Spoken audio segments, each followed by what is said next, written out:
तो कैसे हैं आप लोग? उम्मीद करते हैं आप बिल्कुल मस्त होंगे और अपनी अपनी तैयारी में लगे होंगे। जैसा कि हम कल आपसे प्रॉमिस करके गए थे कि प्रत्येक शाम 6 बजे हम आपके साथ आएंगे और एक 10 नंबर का 10 मिनट का 10 नंबर ये क्लास का सीरीज जो शुरू हुआ है वो हम लेकर के आएंगे और आपके लिए 10 नंबर पक्का करेंगे। और ये तब तक चलता रहेगा कि जब तक आपका एग्जाम नहीं हो जाता है। डेली हम आपसे शाम में 6 बजे आएंगे, है ना, और इसी तरह से आपको पढ़ाते रहेंगे।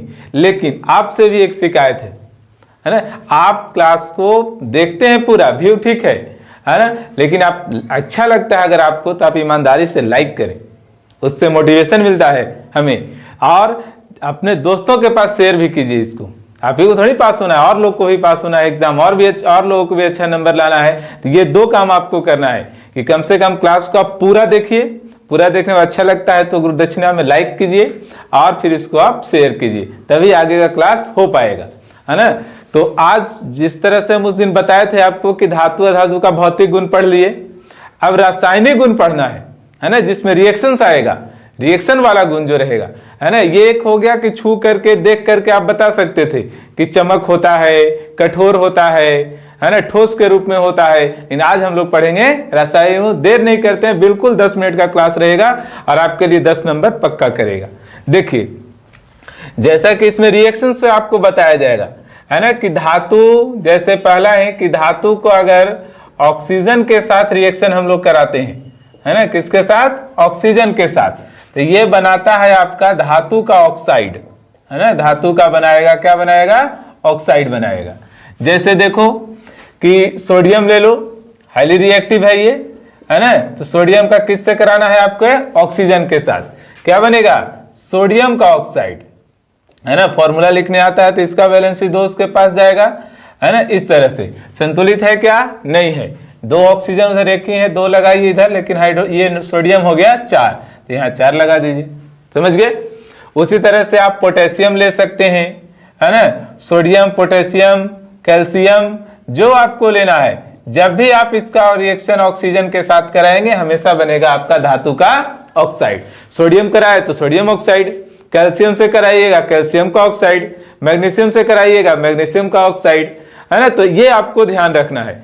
और एक बात यहां से कंप्लीट होता है, चाहे आप कैल्शियम का ऑक्साइड बना लें यहाँ पे, है ना, K2O बनेगा इसका, सॉरी पोटेशियम का, कैल्शियम का बना ले, तो ये जो धातु ऑक्साइड होते हैं ये आपको ऑब्जेक्टिव में ध्यान रखना है कि ये कैसे होते हैं? क्षारीय होते हैं, है ना। धातु के ऑक्साइड क्षारीय होते हैं और अधातु के ऑक्साइड जो होंगे वो अम्लीय होंगे। ऑब्जेक्टिव के लिए आपको ये बात ध्यान रखना है ना।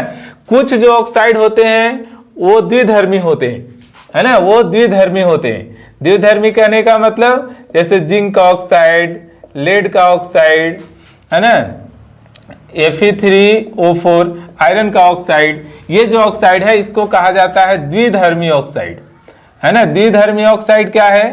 तो ये जो है अम्ल और भस्म दोनों का इसमें गुण पाया जाएगा, जबकि धातु का ऑक्साइड में यहाँ पे क्षारीय, जबकि ये जो 3 ऑक्साइड आप देख रहे हैं ये द्विधर्मी ऑक्साइड है। कभी कभी पूछता है, उदाहरण भी आपको ध्यान रखना है, जिंक का ऑक्साइड, लेड का ऑक्साइड, आयरन का ऑक्साइड, ये द्विधर्मी ऑक्साइड कहलाता है। चलिए ज्यादा समय नहीं लेंगे आपसे। फिर अगर हम धातु की अभिक्रिया इस बार जल से करा देते हैं, वाटर के साथ, है ना, तो इस बार धातु का आपको हाइड्रोक्साइड बनने वाला है ना। धातु का क्या बनने वाला है? हाइड्रोक्साइड, और साथ में इधर निकलने वाला है हाइड्रोजन गैस, है ना। देखिए रिएक्शन, आप कोई भी धातु ले सकते हैं, सोडियम ले लीजिए, सोडियम का अभिक्रिया किसके साथ कराएंगे आप? जल के साथ, क्या बनेगा?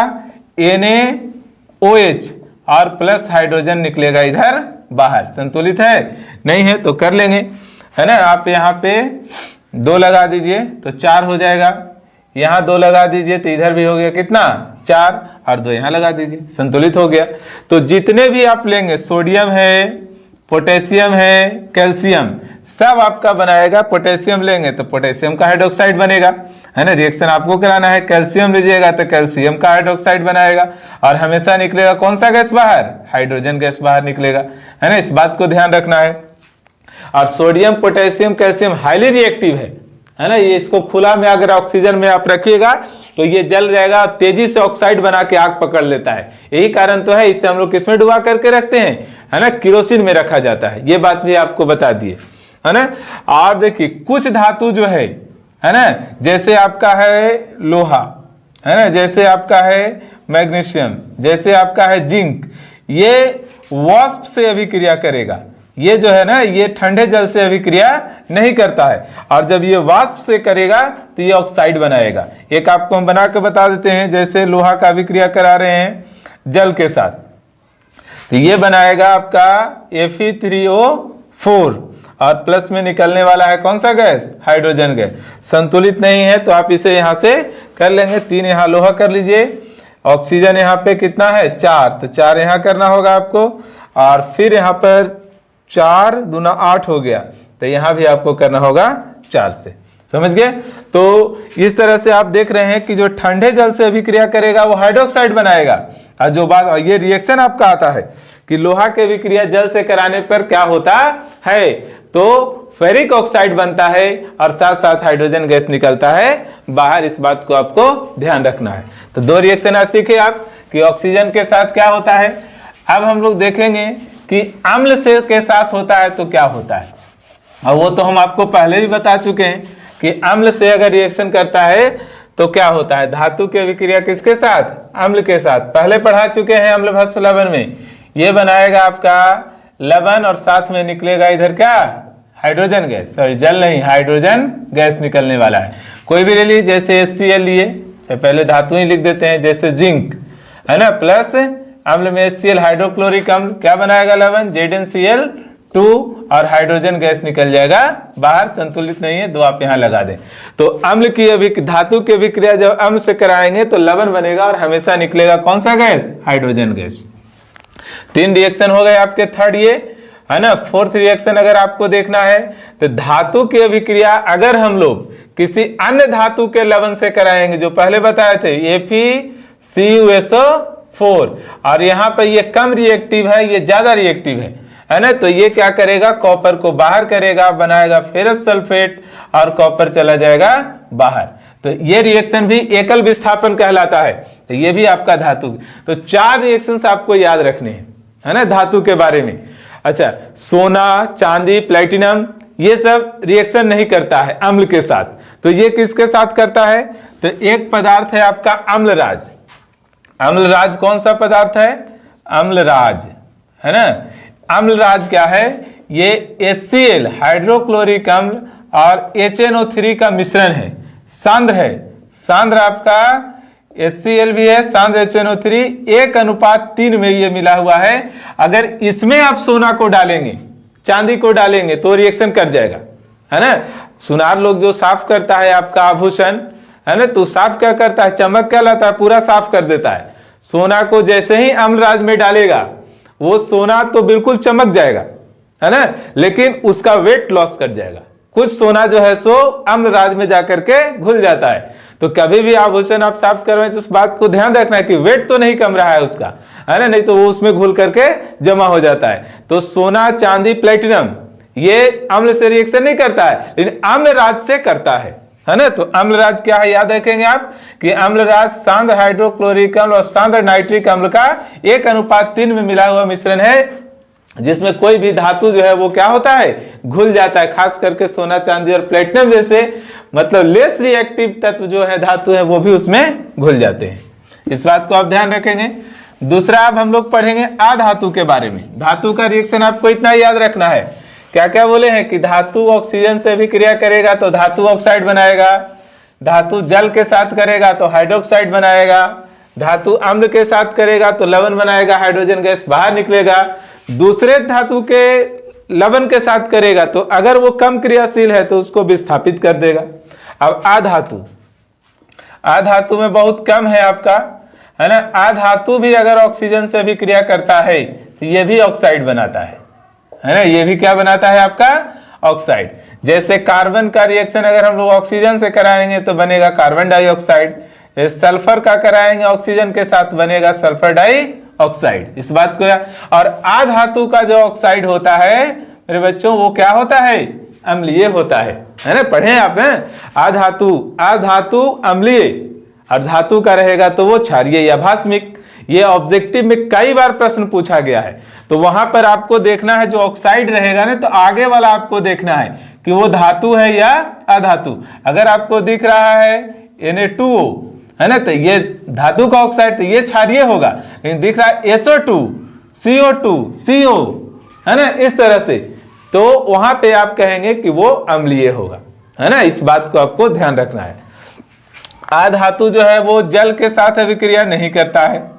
अधातु जल के साथ नहीं रिएक्शन करता है ना, नो रिएक्शन लिख सकते हैं आप इसको, है ना। अधातु जो है अम्ल के साथ भी अभिक्रिया नहीं करता है, अम्ल के साथ भी अभिक्रिया नहीं करता है, समझ गए। अधातु अम्ल के साथ अभिक्रिया नहीं करता है। तो इस तरह से रासायनिक गुण के आधार पे आप धातु अधातु में अंतर बता सकते हैं। उसके अलावा आप क्या बता सकते हैं कि सोडियम को और पोटेशियम को केरोसिन में क्यों रखा जा सकता है, क्यों रखा जाता है। फिर आप बता सकते हैं कि सोना और चांदी को किस विलयन में डालते हैं तो वो चमक उठता है, तो अम्लराज है वो, है ना। इन प्रश्नों का उत्तर आप दे सकते हैं। और इसके अलावा अत्यंत महत्वपूर्ण जो बताए कि सोडियम पोटेशियम कैल्शियम तो ठंडे जल से अभिक्रिया कर जाता है, लेकिन मैग्नीशियम है, जिंक है, लोहा है, ये वाष्प से अभिक्रिया करता है ना। तो इसका रिएक्शन आपसे पूछते रहता है, और जो वाष्प से करेगा वो ऑक्साइड बनाएगा, और जो ठंडे जल से करेगा वो हाइड्रोक्साइड बनाएगा, है ना। इस बात को आप याद रखेंगे। उसके अलावा अब हम लोग इसका रिएक्टिव देखेंगे सीरीज की, कौन ज्यादा तेजी से रिएक्शन करता है, कौन कम करता है। उस पे आपका एक प्रश्न आता है कि याद रखेंगे कि सोना चांदी एवं प्लेटिनम का उपयोग जो है वो आभूषण बनाने में क्यों किया जाता है, लोहा का नहीं बनता है ना। क्यों? क्योंकि सोना चांदी और प्लेटिनम जो है ना आपके ऑक्सीजन से रिएक्शन ही नहीं करता है ना। तो रिएक्शन नहीं करेगा तो उसका रंग बना रहता है, उसका चमक बना रहता है। इसीलिए तो सोना चांदी और प्लेटिनम का उपयोग आभूषण बनाने में किया जा सकता है। आप इसे लिख सकते हैं, है ना। ये प्रश्न हम आपको दे करके जा रहे हैं, आप सुनेंगे। क्वेश्चन आपको 3 क्वेश्चन है, ये 3 क्वेश्चन आपको करके लाना है, ऑफलाइन वाले बच्चे भी, है ना। पहला, सोडियम और पोटेशियम को केरोसिन में रखा जाता है क्यों। क्वेश्चन नंबर 2, सोना चांदी एवं प्लेटिनम का उपयोग आभूषण बनाने में किया जाता है क्यों। क्वेश्चन नंबर 3, जो गर्म जल का टंकी बनता है वो लोहे का नहीं बना करके तांबा का बनाते हैं क्यों। 3 प्रश्न आपके लिए है, क्यों बोला, और लगातार इस तरह का प्रश्न पूछते रहता है, तो आप इसे सोल्व करें। और नहीं तो इन तीनों प्रश्नों के साथ हम आपको अगले क्लास में मिलेंगे।